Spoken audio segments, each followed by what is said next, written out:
Bom dia, pessoal. Hoje é sábado.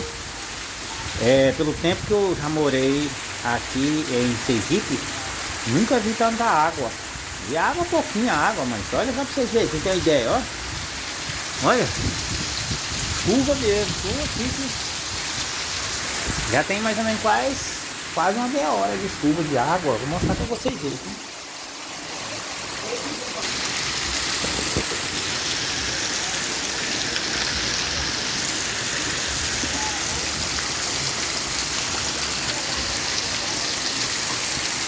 Nunca vi tanta água.